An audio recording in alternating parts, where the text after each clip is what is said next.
Hello दोस्तों, welcome to JP online classes. JP online classes में आप सभी स्टूडेंट्स का स्वागत है। दोस्तों चलिए एक शानदार मोटिवेशन के साथ अपनी क्लास का आगाज करते हैं कि ना थके हैं कभी पैर, ना कभी हिम्मत हारी है, हौसला है ज़िंदगी में कुछ कर दिखाने का, इसलिए अभी भी सफ़र जारी है, इसलिए अभी भी सफ़र जारी है। चलिए दोस्तों इसी मोटिवेशन के साथ पहला क्वेश्चन आपके स्क्रीन पर। पहला क्वेश्चन दिया हुआ है, कंप्यूटर के संदर्भ में रोम का अर्थ है। दोस्तों अगर हम बात करें रोम, तो दोस्तों रोम का मतलब होता है दोस्तों read only memory. Read only memory, read only memory. दोस्तों ये रोम होता है जो दोस्तों ये नॉन वोलाटाइल मेमोरी होता है। अब ये नॉन वोलेटाइल का मतलब क्या होता है?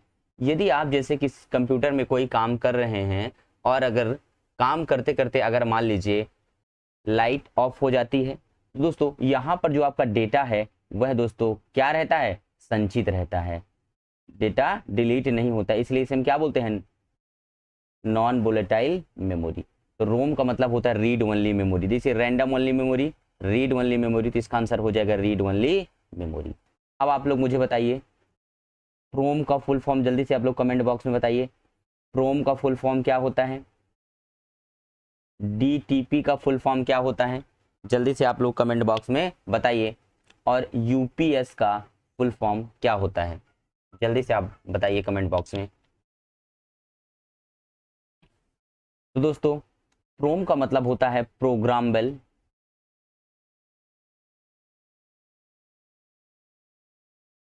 प्रोग्रामेबल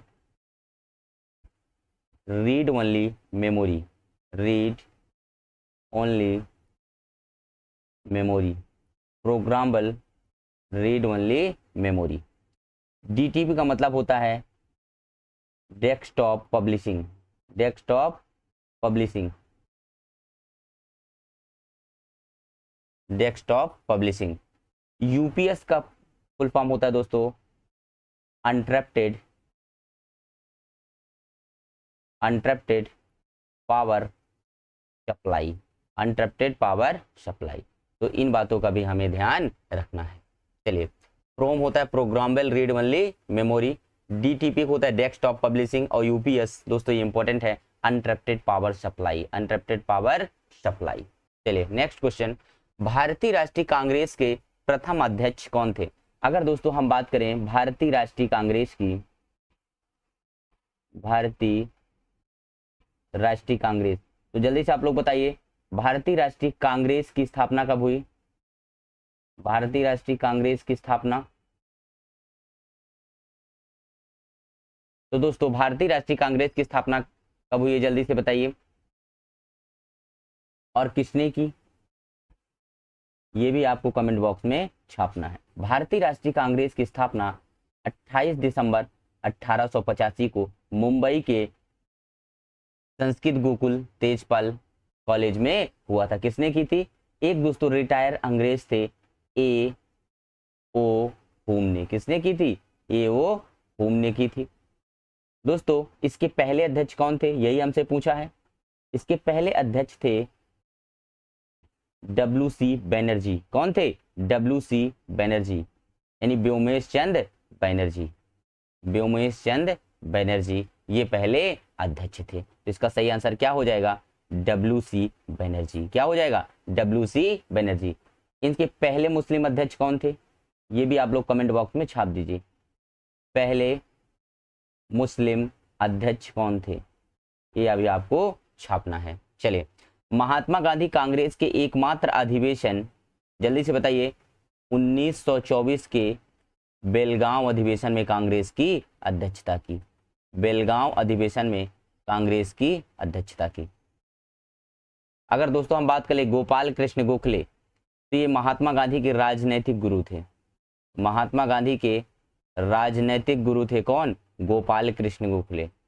राजनीतिक गुरु थे किसके? महात्मा गांधी के, महात्मा गांधी के। अगर दोस्तों हम बात करें दादा भाई नौरोजी की, तो दादा भाई नौरोजी ने 3 बार कांग्रेस की अध्यक्षता की। 1886 में, 1893 में और 1906 में। 1906 में 3 बार ये कांग्रेस के अध्यक्ष बने। 1886 के कलकत्ता अधिवेशन में, फिर 1893 के लाहौर अधिवेशन में और 1906 के कलकत्ता अधिवेशन में, जिसमें दोस्तों पहली बार स्वराज शब्द का प्रयोग किया गया। तो इसका सही आंसर हो जाएगा WC बनर्जी। तो दोस्तों प्रथम मुस्लिम अध्यक्ष कौन थे? तो ये थे बदरुद्दीन तैयब जी। कौन थे? बदरुद्दीन तैयब जी। ये पहले मुस्लिम अध्यक्ष थे, बदरुद्दीन तैयब जी। चलिए नेक्स्ट क्वेश्चन आपके स्क्रीन पर। द पोस्ट ऑफिस नाटक किसने लिखा था? तो दोस्तों द पोस्ट ऑफिस नाटक किसने लिखा था? ये लिखा था रविंद्रनाथ टैगोर ने। किसने लिखा था? रविंद्रनाथ टैगोर ने। द पोस्ट ऑफिस लिखा था रविंद्रनाथ टैगोर ने। ये कब लिखा था दोस्तों? तो ये भी याद रखना आपको, 1912 में इन्होंने लिखा था। कब? 1912, वर्ष 1912 में इन्होंने द पोस्ट ऑफिस नाटक लिखा था। दोस्तों अगर हम बात करें मैथिली शरण गुप्त, किसकी बात करें? मैथिली शरण गुप्त की, तो इनकी दोस्तों प्रमुख रचनाएं कौन सी है? जल्दी से आप छाप दीजिए। मैथिली शरण गुप्त की प्रमुख रचनाएं, इन्होंने लिखा दोस्तों पंचवटी। पंचवटी, भारत भारती, भारत भारती, यशोधरा, साकेत,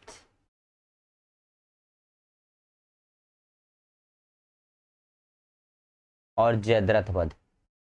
जयद्रथ वध इनकी प्रमुख क्या है? रचनाएं हैं। इनकी प्रमुख रचनाएं हैं पंचवटी, भारत भारती, यशोधरा, साकेत और जयद्रथ वध। अगर हम पंडित जवाहरलाल नेहरू की बात करें दोस्तों, इन्होंने लिखा था विश्व इतिहास की झलकियां। विश्व इतिहास की झलकियां, ये किसने लिखा था? A brief of world history. विश्व इतिहास की झलकियां, विश्व इतिहास की झलकियां किसने लिखा? जवाहरलाल नेहरू ने। किसने लिखा? पंडित जवाहरलाल नेहरू ने।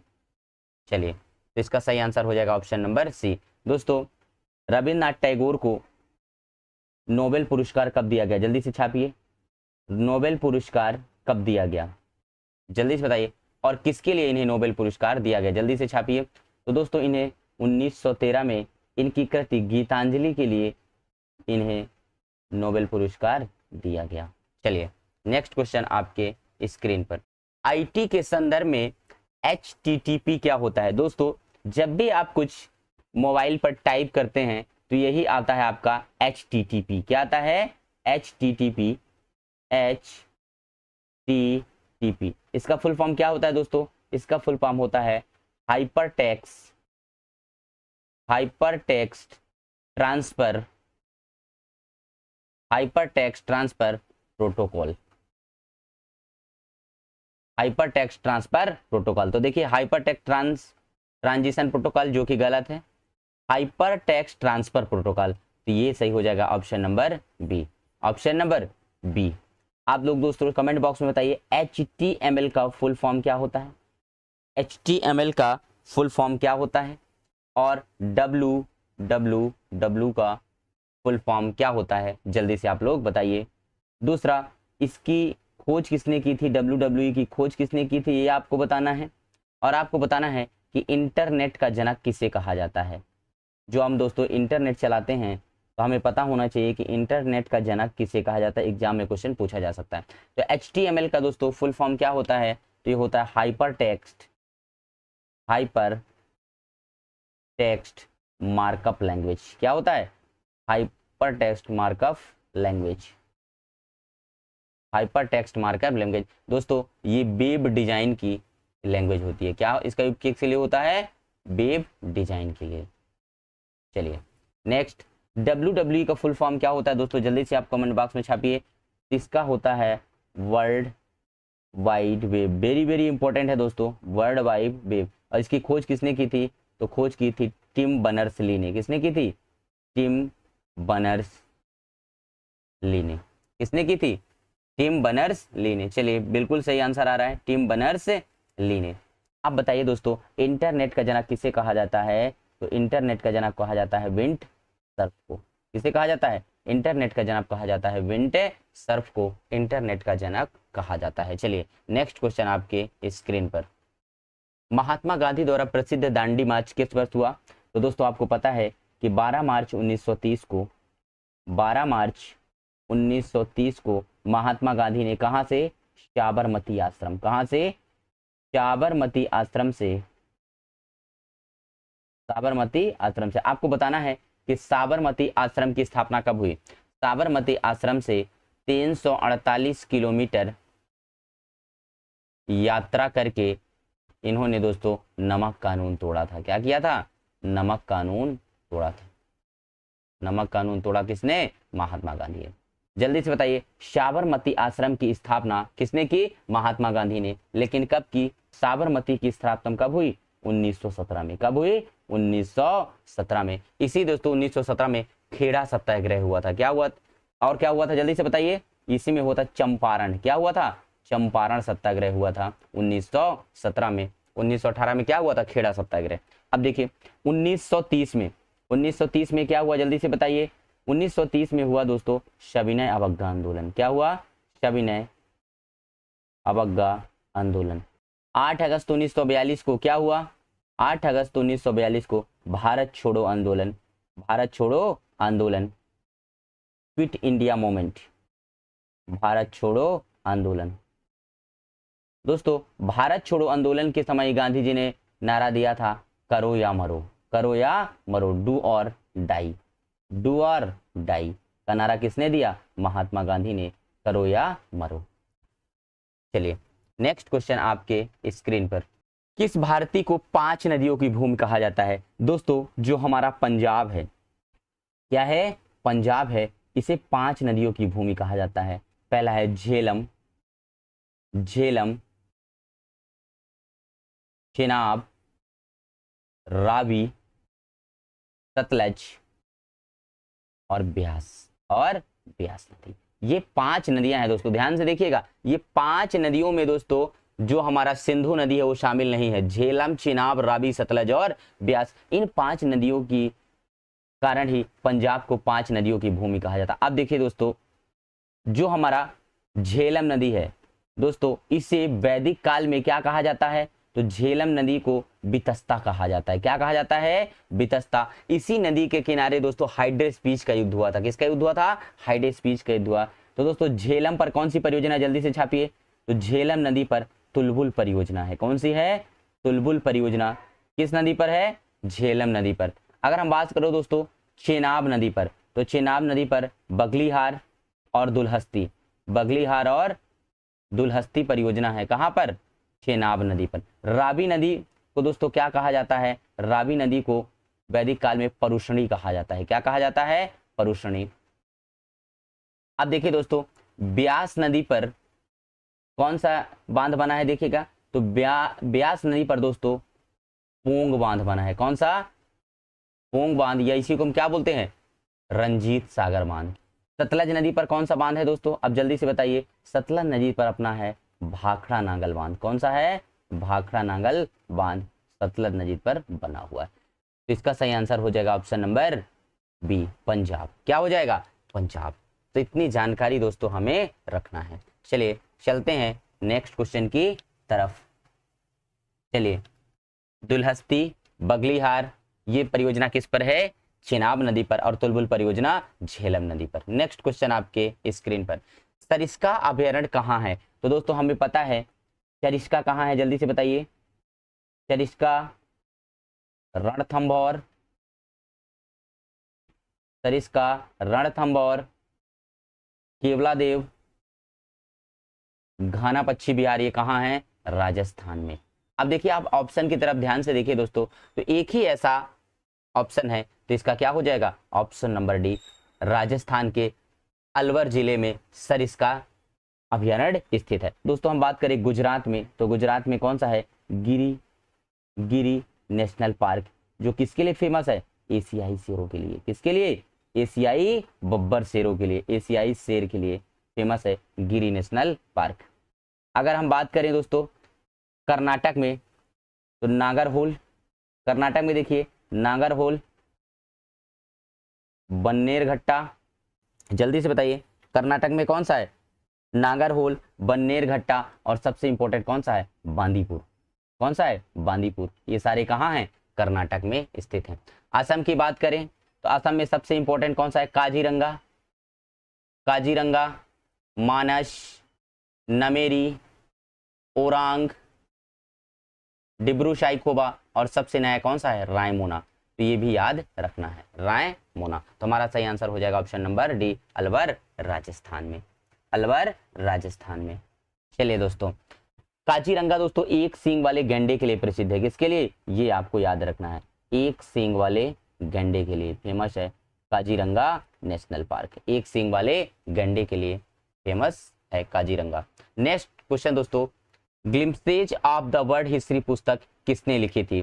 तो दोस्तों glimpses of the world history पुस्तक किसने लिखी थी, तो ये पंडित जवाहरलाल नेहरू ने लिखी थी। किसने लिखी थी, पंडित जवाहरलाल नेहरू ने। ये भारत के पहले प्रधानमंत्री थे, भारत के पहले प्रधानमंत्री थे, पहले first prime minister of India Pandit Jawaharlal Nehru. दोस्तों आपको बताना है कि इनके जन्म दिवस को किस रूप में मनाया जाता है, इनके जन्म दिवस को किस रूप में मनाया जाता है, आपको जल्दी से कमेंट बॉक्स में छापना है। तो ये किसने लिखा, glimpses of the world history पंडित जवाहरलाल नेहरू ने लिखा। अगर हम बात करें दोस्तों महात्मा गांधी ने, तो महात्मा गांधी ने कौन सा लिखा था, सत्य के साथ मेरे प्रयोग, सत्य के साथ मेरे प्रयोग, my experiment with the truth, सत्य के साथ मेरे प्रयोग। और हिंद स्वराज इसने किसने लिखा था, महात्मा गांधी जी ने लिखा था, हिंद स्वराज। दोस्तों वैलेंटाइन सिरोल ने एक पुस्तक लिखा था इंडियन, ध्यान से देखिएगा, इंडियन अर्नेस्ट। इस पुस्तक में दोस्तों वैलेंटाइन सिरोल ने इसी पुस्तक में बाल गंगाधर तिलक को, किसको, बाल गंगाधर तिलक को भारतीय अशांति का जनक कहा था। भारतीय अशांति का जनक किसने कहा था, वैलेंटाइन सिरोल ने। किस पुस्तक में, जब इन्होंने पुस्तक अपनी लिखी थी इंडियन अनरेस्ट, ये जब इन्होंने पुस्तक लिखा था इंडियन अनरेस्ट, इसमें बाल गंगाधर तिलक को भारतीय अशांति का जनक कहा था। स्वामी विवेकानंद जी ने 1897 में रामकृष्ण मिशन की स्थापना की थी, रामकृष्ण मिशन की स्थापना की थी। और 1893 में इन्होंने शिकागो के विश्व हिंदी सम्मेलन में भाषण देकर भाइयों एवं बहनों कहकर संबोधित किया, 1893 में। चलिए नेक्स्ट क्वेश्चन आपके स्क्रीन पर।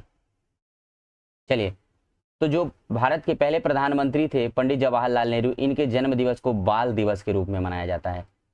कब, बाल दिवस के रूप में। कब, 14 नवंबर को, 14 नवंबर को बाल दिवस के रूप में मनाया जाता है। चलिए, भारत में राज्यसभा की संख्या कितनी है, तो राज्यसभा की वर्तमान में कुल संख्या कितनी है, तो ये 250 है। कितनी है, 250। दोस्तों 238 क्या होते हैं, तो राज्य की विधानसभाओं के जो निर्वाचित सदस्य हैं वो करके भेजते हैं। और जो 12 दो हैं दोस्तों, ये हमारा कौन, भारत के जो राष्ट्रपति है वह आंग्ल भारतीय समुदाय से आते हैं। 12 राष्ट्रपति मनोनीत करता है। कौन करता है, 12 राष्ट्रपति मनोनीत करता है। दोस्तों राज्यसभा का जो निर्वाचन होता है वह कैसे होता है, इसमें राज्य के विधानसभा के निर्वाचित सदस्य, राज्य के विधानसभा के निर्वाचित सदस्यों द्वारा चुने जाते हैं। मतलब जो हमारे क्या होते हैं, विधायक, यानी राज्यसभा के सदस्यों को कौन चुनकर भेजते हैं, ये जो हमारे विधायक होते हैं, MLA, member of legislative assembly. तो इसका सही आंसर हो जाएगा ऑप्शन नंबर ए, 250। अगर हम बात करें लोकसभा, तो लोकसभा की अधिकतम संख्या कितनी है, तो ये है 552। लोकसभा की अधिकतम संख्या कितनी है, 552। आप लोग कमेंट बॉक्स में छापिए कि लोकसभा में दोस्तों इलेक्टेड कितने हैं, मतलब निर्वाचित कितने हैं। जैसे अभी लोकसभा का चुनाव हुआ तो इसमें कितने सदस्यों का चुनाव हुआ, तो दोस्तों हुआ 543। कितने का चुनाव हुआ, 543 दोस्तों। राज्यसभा का पदेन सभापति कौन होता है, वह होता है उपराष्ट्रपति। कौन होता है, उपराष्ट्रपति। इसका वर्णन दोस्तों अनुच्छेद 63 में किया गया है। अनुच्छेद 63 में किया गया है कि कि भारत का एक क्या होगा, उपराष्ट्रपति, जो राज्यसभा का पदेन सभापति होगा। आप लोग बताइए भारत के पहले उपराष्ट्रपति कौन थे? पहले उपराष्ट्रपति, first vice president of India कौन थे? जल्दी बताइए, पहले उपराष्ट्रपति कौन थे?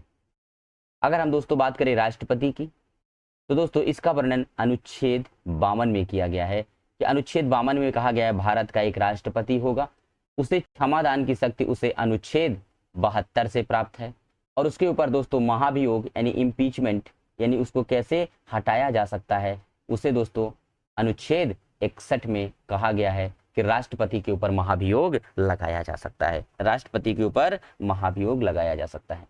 चलिए नेक्स्ट क्वेश्चन दोस्तों आपके स्क्रीन पर, निम्नलिखित में से किस नदी का भारत में सबसे बड़ा नदी बेसिन है? तो दोस्तों भारत की सबसे लंबी नदी कौन सी है, जल्दी से बताइए। तो भारत की सबसे लंबी नदी गंगा है, जिसकी लंबाई 2525 किलोमीटर है। यह दोस्तों गंगोत्री हिमालय से निकलती है। कहाँ से निकलती है? गंगोत्री हिमालय से निकलती है, गंगोत्री हिमालय से निकलती है। तो ये हो जाएगा इसका answer option number B, Ganga. Next question आपके स्क्रीन पर, भारत के निम्नलिखित में से किस भाग में गर्मियों में पहला मानसून प्राप्त होता है? Which of the flowing part of India receive the first monsoon in summer? तो ये हो जाएगा दोस्तों पश्चिमी घाट, वेस्टर्न घाट। सह्याद्री पर्वत भी बोला जाता है किसको? वेस्टर्न घाट को। पूर्वी घाट को हम महेंद्रगिरी बोलते हैं। क्या बोलते हैं? जल्दी बोलिए, महेंद्रगिरी। पूर्वी घाट को क्या बोलते हैं? महेंद्रगिरी। और पश्चिमी घाट को सह्याद्री पर्वत। चलिए नेक्स्ट क्वेश्चन आपके स्क्रीन पर, लोकतंत्र की केंद्रीय विशेषता क्या है? तो दोस्तों लोकतंत्र की केंद्रीय विशेषता क्या है? इनइक्वलिटी? बिल्कुल नहीं है। डिस्क्रिमिनेशन, भेदभाव? बिल्कुल नहीं। भारत का संविधान कहता नहीं कि हमें किसी से भेदभाव करना है, हमें सभी से क्या करना है दोस्तों? भारत की संविधान की प्रस्तावना में लिखा गया है कि भारत क्या है? एक धर्मनिरपेक्ष, भारत एक धर्मनिरपेक्ष, समाजवाद और पंथ निरपेक्षता वाला देश है। तो इसका सही आंसर हो जाएगा समानता। नेक्स्ट क्वेश्चन आपके स्क्रीन पर, यदि 13 वर्ष का बालक किसी कारखाने में काम कर रहा है तो उसे हम क्या कहेंगे? तो दोस्तों हम क्या कहेंगे? चाइल्ड लेबर कहेंगे, बाल श्रम। 14 वर्ष से कम के आयु के बच्चों को कारखाने में काम करना वर्जित है। आयु के बच्चों को काम करना कानूनी अपराध है। क्या है? कानूनी अपराध है। अगर कोई 14 साल से कम का बच्चा किसी कारखाने में काम कर रहा है तो उसे अनुच्छेद 24 के तहत ये क्या है? कानूनी अपराध है। क्या है? 14 वर्ष से कम की आयु के बच्चों को काम करवाना क्या है? कानूनी अपराध है। चलिए नेक्स्ट क्वेश्चन आपके स्क्रीन पर, किस स्थान को भारत का गिरजाघर कहा जाता है? तो दोस्तों गिरजाघर या इसी को हम क्या बोलते हैं? चर्च। इसी को हम क्या बोलते हैं? चर्च। दोस्तों चर्च जो है ये ईसाई धर्म का पूजा स्थल है, ईसाई धर्म का पूजा स्थल है। जैसे दोस्तों हमारा हिंदुओं का पूजा स्थल क्या है? मंदिर है। क्या है? मंदिर है। इसी तरह से ईसाइयों का पूजा स्थल क्या कहलाता है? चर्च। तो भारत का गिरजाघर शहर किसे कहा जाता है? तो दोस्तों ये भुवनेश्वर को कहा जाता है। किसको? भुवनेश्वर। ये उड़ीसा की राजधानी है, उड़ीसा की राजधानी है भुवनेश्वर, उड़ीसा की राजधानी है। चलिए जैसे दोस्तों मुस्लिम धर्म का पूजा स्थल क्या कहलाता है? मुस्लिम धर्म का पूजा स्थल क्या कहलाता है? पूजा स्थल वो क्या कहलाता है? जैसे ये कहाँ जाते हैं? मस्जिद में। कहाँ जाते हैं? मस्जिद में। चलिए अब देखिए दोस्तों Madurai, very very important question पूछा जाएगा दोस्तों। मीनाक्षी मंदिर, मीनाक्षी मंदिर दोस्तों अगर कोई सबसे ज्यादा क्वेश्चन पूछा गया है, अगर मंदिर का कोई सवाल आता तो यही पूछा गया। मीनाक्षी मंदिर कहाँ है? मदुरई। कहाँ पर? मदुरई तमिलनाडु में। कहाँ है? मदुरई तमिलनाडु में। कौन सा मंदिर है? मीनाक्षी मंदिर स्थित है। अगर हम बात करें दोस्तों कोलकाता की, तो कोलकाता दोस्तों ये हुगली नदी के किनारे स्थित है, हुगली नदी के किनारे स्थित है कोलकाता। आप लोग दोस्त जल्दी से कमेंट बॉक्स में बताइए दोस्तों कि गगनचुंबी इमारतों का शहर किसे कहा जाता है? गगनचुंबी इमारतों का शहर कहा जाता है। जल्दी से आप लोग छाप दीजिए इसका आंसर कमेंट बॉक्स में। गगनचुंबी इमारतों का शहर किसे कहा जाता है? गगनचुंबी इमारतों का शहर किसे कहा जाता है? तो दोस्तों गगनचुंबी इमारतों का शहर कहा जाता है किसको? न्यूयॉर्क सिटी को। किसको कहा जाता है? न्यूयॉर्क सिटी को। किसको कहा जाता है? न्यूयॉर्क सिटी को गगनचुंबी इमारतों का शहर कहा जाता है। लेकिन भारत में किसे कहा जाता है? भारत में दोस्तों किसे कहा जाता है? कोलकाता को। किसको कहा जाता है? ये बात याद रखना है दोस्तों। अगर आपको भारत में पूछा जाए तो बताना है कोलकाता को, लेकिन अगर कोलकाता ऑप्शन में है तो किसे कहा जाता है? न्यूयॉर्क सिटी को। किसे कहा जाता है? न्यूयॉर्क सिटी को। ये कहाँ पर है? अमेरिका में। चलिए नेक्स्ट, प्रसिद्ध रॉक गार्डन किस शहर में है? तो दोस्तों हमने क्वेश्चन दोस्तों हर बार हमने बताया है जब भी चंडीगढ़ का नाम आया है कि चंडीगढ़ में ही रॉक गार्डन स्थित है। कहाँ पर? चंडीगढ़ में रॉक गार्डन स्थित है। इसका निर्माण किसने करवाया था दोस्तों? जल्दी से बताइए। हमने ये भी बताया था इसका निर्माण किसने करवाया था? चंडीगढ़ में रॉक गार्डन का निर्माण नेक चंद ने करवाया था। किसने करवाया था? नेक चंद ने। दोस्तों चंडीगढ़, जो हमारा चंडीगढ़ शहर है, इसको किसने बसाया था? ये इसका वास्तुकार कौन था? जल्दी से आप लोग छापिए कमेंट बॉक्स में। दोस्तों जयपुर की बात करें तो जयपुर दोस्तों इसे कहा जाता है पिंक सिटी। क्या कहा जाता है? पिंक सिटी यानी गुलाबी शहर। दोस्तों जयपुर में ही हवा महल स्थित है। हवा महल, जिसका निर्माण किसने करवाया था? सवाई मानसिंह। किसने करवाया था? सवाई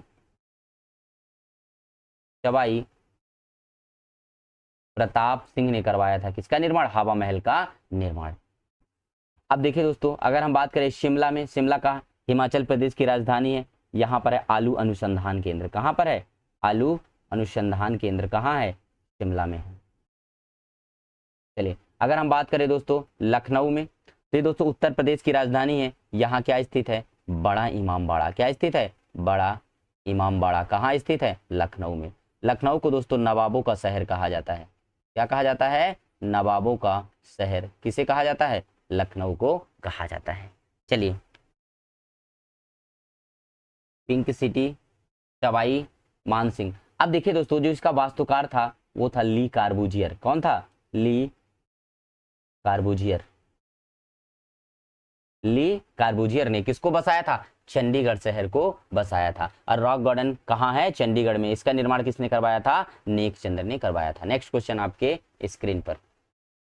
चलिए दोस्तों, पुष्कर मेला कहाँ लगता है? वेरी वेरी इंपॉर्टेंट दोस्तों, ये पुष्कर मेला है दोस्तों, ये राजस्थान के अजमेर जिले में लगता है। कहाँ लगता है?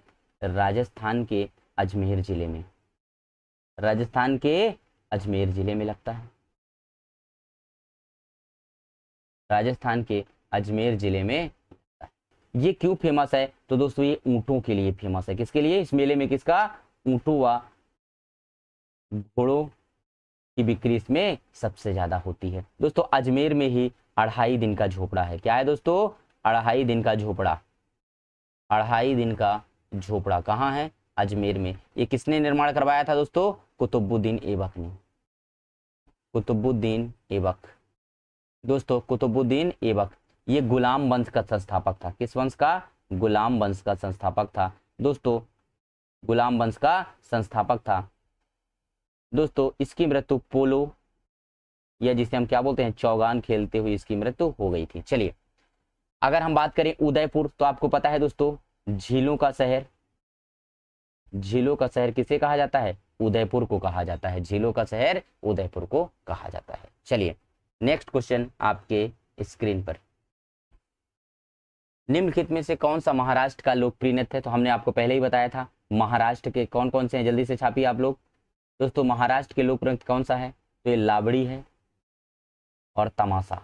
तो इसका आंसर क्या हो जाएगा? तमाशा। कहाँ का है? महाराष्ट्र का। हमने बताया था गुजरात का, तो गुजरात का कौन सा है दोस्तों? गरबा और डांडिया। गरबा व डांडिया ये कहाँ का है? गुजरात का है। पंजाब का दोस्तों जल्दी से बताइए। पंजाब का है गिद्धा और भांगड़ा। गिद्धा व भांगड़ा कहाँ का है? पंजाब का है। अगर हम बात करें जम्मू एंड कश्मीर की, तो जम्मू कश्मीर में दोस्तों क्या है? राउफ व हिकात। राउफ व हिकात कहाँ का है? जम्मू कश्मीर का। चलिए नेक्स्ट क्वेश्चन आपके स्क्रीन पर। राउफ व हिकात कहाँ है? जम्मू कश्मीर का। स्वयं के लिए, दूसरों के लिए, उस स्थान के लिए जहां आप कार्य करते हैं हमेशा महत्वपूर्ण है। दोस्तों हमेशा क्या महत्वपूर्ण है? जल्दी से बताइए। जहां आप कार्य करते हैं दोस्तों वहां एक दोस्तों आपको रिस्पेक्ट बहुत जरूरी है। क्या दोस्तों? रिस्पेक्ट आपको बहुत जरूरी है। तो इसका सबसे इंपॉर्टेंट क्या हो जाएगा दोस्तों, एक दूसरे को रिस्पेक्ट देना बहुत जरूरी है। तो इसका आंसर हो जाएगा ऑप्शन नंबर डी, रिस्पेक्ट। चलिए नेक्स्ट क्वेश्चन आपके स्क्रीन पर, भारत के 2 स्थान ऋषिकुल व गहीरमाथा। दोस्तों ये जो है गहीरमाथा, गहीरमाथा ये दोस्तों वन्य जीव अभयारण्य है। क्या है, गहीरमाथा वन्य जीव अभयारण्य है, गहीरमाथा वन्य जीव अभयारण्य है। दोस्तों ये किसके लिए फेमस है दोस्तों, ये है दोस्तों ओरिल रिडले, ओरिल रिडले समुद्री कछुओं के लिए प्रसिद्ध है दोस्तों। किसके लिए, समुद्री कछुओं के घोंसले के लिए, घोंसले के लिए प्रसिद्ध है। ओरिल रिडले समुद्री कछुओं के लिए फेमस है। कौन सा दोस्तों, गहीरमाथा। ये कहां पर है, उड़ीसा में है। तो इसका आंसर क्या हो जाएगा, ऑप्शन नंबर सी। तो गहीरमाथा कहां पर है, उड़ीसा में है। कहां पर है, उड़ीसा में स्थित है। उड़ीसा में दोस्तों और कौन कौन से है, तो गहीरमाथा हो गया, और कौन कौन से दोस्तों, सिमलीपाल नेशनल पार्क कहाँ है, उड़ीसा में। भीतरकनिका, भीतरकनिका ये भी कहां पर है, उड़ीसा में। और दोस्तों नंदन कानन, कौन सा है, नंदन कानन, ये भी कहां पर है, उड़ीसा में स्थित है। ये सारे नेशनल पार्क कहाँ हैं, उड़ीसा में स्थित है। लेकिन गहीरमाथा किसके लिए फेमस है, समुद्री कछुओं के लिए फेमस है। किसके लिए, समुद्री कछुओं के लिए। चलिए, कर्क रेखा गुजरती है, tropic of cancer passes through. तो कर्क रेखा दोस्तों भारत के 8 राज्यों से होकर गुजरती है। कर्क रेखा 8 राज्यों से होकर गुजरती है। कौन कौन से, जल्दी से बताइए, 8 राज्यों से होकर गुजरती है। मिजोरम, जल्दी से आप लोग छाप दीजिए, मिजोरम, त्रिपुरा, पश्चिम बंगाल, राजस्थान, गुजरात, मध्य प्रदेश, छत्तीसगढ़, और कौन सा है दोस्तों, झारखंड। छत्तीसगढ़ और झारखंड। अब बोला है कर्क रेखा गुजरती है, तो देखो जम्मू कश्मीर से नहीं गुजरती, हिमाचल प्रदेश से नहीं गुजरती, बिहार से, तो कहां से गुजरती है, झारखंड से। कहां से गुजरती है, झारखंड से गुजरती है। दोस्तों झारखंड में किसकी खान है, तो यूरेनियम की खान है। झारखंड में किसकी खान है, यूरेनियम की खान है। कौन सा, जल्दी से बताइए, जादूगोड़ा। कौन सा है, जादूगोड़ा, जल्दी बताइए, यूरेनियम की खान कौन सी है, जादूगोड़ा। कहां पर है, झारखंड में स्थित है। तो झारखंड ही ऐसा राज्य है दोस्तों जहां से कर्क रेखा गुजरती है। चलिए नेक्स्ट क्वेश्चन आपके स्क्रीन पर, अंग्रेजी निम्नलिखित में से किस राज्य की भाषा है। तो दोस्तों जो राज्य की भाषा है वो किसकी है, नागालैंड की। कितनी भाषा है, नागालैंड। दोस्तों भारतीय संविधान की 8वीं अनुसूची, कौन सी, 8वीं अनुसूची में कितनी भाषाओं का उल्लेख है, जल्दी से छापिए, 22 भाषाओं का उल्लेख है। कितनी भाषाओं का, 22 भाषाओं का उल्लेख है। वर्तमान में कितने थे, 14। तो वर्तमान में कितने हैं, 22। जब संविधान का निर्माण हुआ तब कितने थे, शुरुआत में कितने थे, जल्दी बताइए। तो शुरुआत में 14 भाषाएं थी। कितनी थी, 14 भाषाएं थी। चलिए सिक्किम को दोस्तों 36वां संविधान संशोधन, 36वां संविधान संशोधन 1975 के तहत पूर्ण राज्य का दर्जा मिला। किसको, सिक्किम को। पूर्ण राज्य का दर्जा मिला किसको, सिक्किम को। दोस्तों सिक्किम में कौन सी जनजाति निवास करती है, तो सिक्किम में लेप्चा जनजाति निवास करती है। कौन सा, लेप्चा जनजाति निवास करती है सिक्किम में। चलिए त्रिपुरा 3 तरफ से बांग्लादेश से घिरा हुआ है, 3 तरफ से बांग्लादेश से घिरा हुआ है। कौन सा, त्रिपुरा। इसका आंसर हो जाएगा ऑप्शन नंबर ए। नागालैंड की राज्य की भाषा कौन सी है, अंग्रेजी। क्या है, अंग्रेजी। नेक्स्ट क्वेश्चन आपके स्क्रीन पर, कानूनी मामलों पर राज्य सरकार को सलाह कौन देता है। दोस्तों राज्य सरकार की बात करें, अगर हम बात करें दोस्तों केंद्र में, इसकी बात करें केंद्र में, तो केंद्र में कौन होता है दोस्तों, अटॉर्नी जनरल, महान्यायवादी। कौन होता है, महान्यायवादी। महान्यायवादी दोस्तों भारत का सबसे बड़ा विधि अधिकारी है। इसका वर्णन अनुच्छेद 76 में किया गया। वेरी वेरी इंपॉर्टेंट क्वेश्चन है दोस्तों, एग्जाम के पॉइंट ऑफ व्यू से कई बार क्वेश्चन पूछा गया है कि महान्यायवादी कितने, अनुच्छेद 76 में। भारत का सबसे बड़ा कानूनी अधिकारी है। सबसे बड़ा कानूनी अधिकारी कौन है, यह है महान्यायवादी। दोस्तों इसका जो काम है सेम वैसे ही है जैसे हमारा जो चीफ जस्टिस ऑफ इंडिया है उसका होता है। लेकिन अगर हम राज्य की बात करें तो राज्य में कौन होता है? राज्य में होता है एडवोकेट जनरल। कौन होता है जल्दी बताइए? Advocate general. एडवोकेट जनरल यानी महाधिवक्ता। महाधिवक्ता। इसका वर्णन संविधान के अनुच्छेद 165 में किया गया है। कितने में किया गया है? 165 में किया गया है। तो सलाह कौन देता है? Advocate general. कौन देता है? एडवोकेट जनरल, जिसे हिंदी में क्या बोलते हैं? महाधिवक्ता। इसका वर्णन अनुच्छेद 165 में किया गया, लेकिन जो महान्यायवादी है इसका वर्णन किसमें किया गया है? अनुच्छेद 76 में। ये भारत का सबसे बड़ा विधि अधिकारी होता है। नेक्स्ट क्वेश्चन आपके स्क्रीन पर, दक्षिण भारत के निम्नलिखित राजनीतिक नेताओं में से किसने किसी फिल्म में अभिनय नहीं किया? तो दोस्तों एनटी रामाराव बिल्कुल किया है, एमजी रामचंद्रन, एमजी रामचंद्रन बिल्कुल किया है।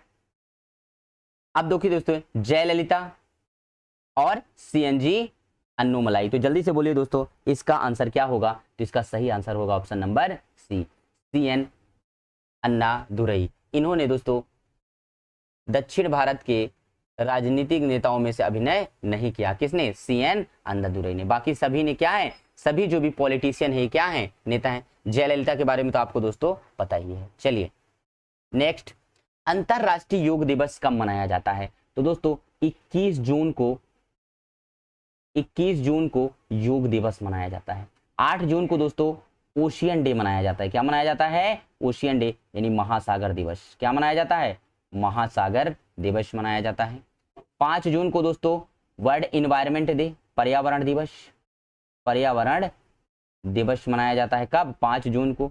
31 मई को तंबाकू निषेध दिवस, नो तंबाकू डे, तंबाकू निषेध दिवस मनाया जाता है। तंबाकू निषेध दिवस मनाया जाता है। और दोस्तों जल्दी से आप लोग छापिए 22 मार्च, फटाफट छापना है दोस्तों स्पीड से। 22 मार्च, 22 अप्रैल और 22 मई को कौन सा दिवस मनाया जाता है? मैंने बोला था ये तीनों वेरी वेरी इंपॉर्टेंट है एग्जाम के पॉइंट ऑफ व्यू से। 22 मार्च को क्या मनाया जाता है जल्दी से बताइए? जल दिवस यानी वाटर्स डे। 22 अप्रैल को पृथ्वी दिवस, अर्थ डे। और 22 मई को दोस्तों जल्दी से बताइए बायोडाइवर्सिटी डे। क्या मनाया जाता है? बायोडाइवर्सिटी डे यानी जैव विविधता दिवस, जैव विविधता दिवस। ये दोस्तों वेरी वेरी इंपॉर्टेंट है एग्जाम के पॉइंट ऑफ व्यू से। चलिए तो सही आंसर हो जाएगा 21 जून को योग दिवस मनाया जाता है। नेक्स्ट, निम्नलिखित में से किसने संस्कृत व्याकरण लिखा था दोस्तों? तो संस्कृत व्याकरण का जनक किसे कहा जाता है दोस्तों? तो जनक कहा जाता है किसको? पाणिनि को। किसको कहा जाता है? पाणिनि को कहा जाता है। तो इसका आंसर क्या हो जाएगा? ऑप्शन नंबर सी, पाणिनि को। चरक ने दोस्तों क्या लिखा था? चरक ने लिखा था चरक संहिता। चरक ने क्या लिखा? चरक संहिता। कालिदास को भारत का शेक्सपियर कहा जाता है। भारत का शेक्सपियर किसे कहा जाता है? कालिदास को कहा जाता है। तो दोस्तों आर्यभट्ट ने शून्य की खोज की। किसने खोज की? शून्य की खोज किसने की? आर्यभट्ट ने। आर्यभट्ट ने शून्य की खोज की। किसने? आर्यभट्ट ने। चलिए नेक्स्ट क्वेश्चन आपके स्क्रीन पर, उपनिषद पुस्तकें हैं दोस्तों। उपनिषद किसकी पुस्तकें हैं दोस्तों? धर्म की, योग की, कानून की। तो किसकी पुस्तक है दोस्तों? दर्शन शास्त्र की, फिलॉसफी की पुस्तकें हैं। कौन सी? उपनिषद। तो जल्दी से छापिए दोस्तों। वेद कितने हैं? 4। वेदांग कितने हैं? 6। उपनिषद कितने हैं? जल्दी से छापिए। उपनिषद कितने हैं? 108। और सूक्त कितने हैं दोस्तों जल्दी बताइए? 1028। चलिए 1028 सूक्त हैं, उपनिषद 108 है, वेदांग 6 हैं, वेद कितने हैं? 4। वेद कितने हैं? 4। महापुराण कितने हैं? 18। ये भी आपको याद रखना है। ऋग्वेद, यजुर्वेद, सामवेद और अथर्ववेद, ये 4 वेद हैं। ऋग्वेद, सामवेद, यजुर्वेद और अथर्ववेद। अथर्ववेद। आप बताइए वेद त्रयी में कौन सा शामिल नहीं है? वेद त्रयी में शामिल नहीं है। जल्दी से आप लोग छापिए। वेद त्रयी में शामिल नहीं है। कौन सा वेद है जो वेद त्रयी में शामिल नहीं है? ये कौन सा है? अथर्ववेद। कौन सा है? अथर्ववेद। ये किससे संबंधित है? ये जादू टोना से संबंधित है। किससे संबंधित है? जादू टोना से संबंधित है। नेक्स्ट क्वेश्चन आपके स्क्रीन पर, कुछ कार्य अकेले नहीं किए जा सकते और कुछ बेहतर और तेजी से किया जा सकते हैं यदि आपके पास अच्छा क्या है, जल्दी से बताइए दोस्तों। अगर आपके पास अच्छा टीम वर्क है, क्या है, टीम वर्क है। जैसे दोस्तों कहते हैं कि एक छड़ी पकड़ेंगे टूट जाएगी, दो छड़ी पकड़ेंगे टूट जाएगी, लेकिन अगर हम छड़ी का एक बंडल बना लेते हैं तो उसे कोई तोड़ नहीं पाएगा। इसी को हम बोलते हैं दोस्तों टीम वर्क। क्या बोलते हैं, टीम वर्क। अगर आपके पास एक अच्छी टीम वर्क है तो दोस्तों आप सभी काम को आसानी से कर सकते हैं। नेक्स्ट क्वेश्चन आपकी स्क्रीन पर, नैतिक व्यवहार का विषय है ethical behaviour is a matter of acting on a considered judgement, second juggling standards and business needs and obeying the rules. तो इसका सही आंसर क्या हो जाएगा दोस्तों, एक सुविचारित निर्णय पर कार्य करना। तो 30 का आंसर क्या हो जाएगा, जल्दी से बताइए, ऑप्शन नंबर ए। क्या हो जाएगा, ऑप्शन नंबर ए। चलिए दोस्तों, आज के हमने शानदार दोस्तों 30 क्वेश्चन का शानदार डिस्कशन किया। आई होप दोस्तों आपको क्लास शानदार लगी होगी। कहते हैं दोस्तों, खुदी को कर बुलंद इतना कि तकदीर से पहले खुदा बंदे से पूछे बता तेरी रजा क्या है, बता तेरी रजा क्या है। चलिए दोस्तों, थैंक यू।